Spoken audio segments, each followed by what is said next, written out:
James Franco has admitted to sleeping with some of the students who went to his now-defunct Studio 4 acting school.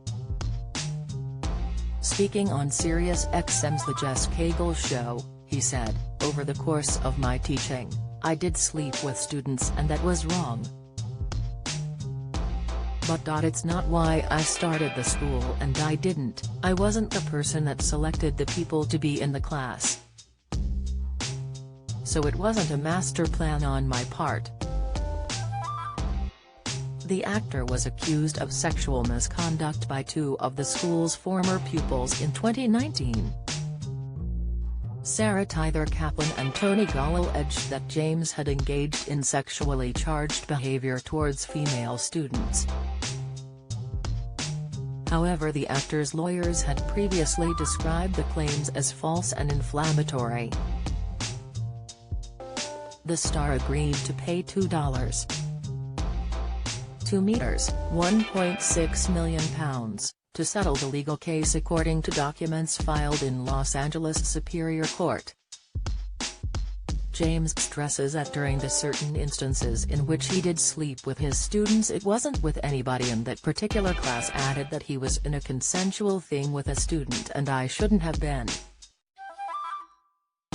The actor admitted on the podcast to being addicted to sex for 20 years.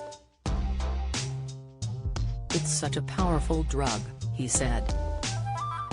"I got hooked on it for 20 more years, and the insidious part of that is that I stayed sober from alcohol all that time.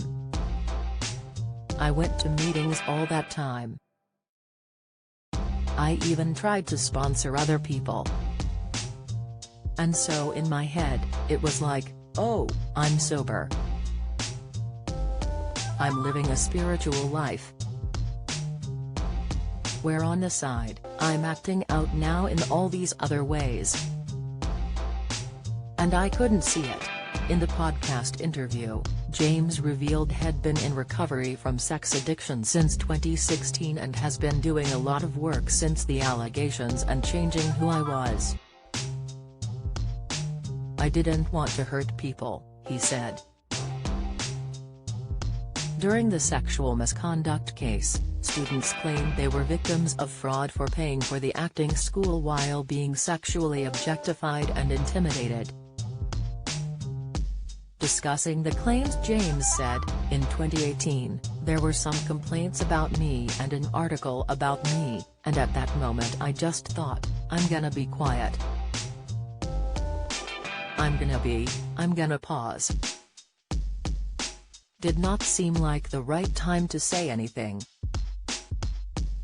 There were people that were upset with me and I needed to listen."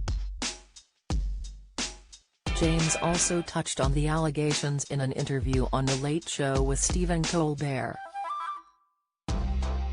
"The things I heard are not accurate, but I completely support people coming out because they didn't have a voice for so long.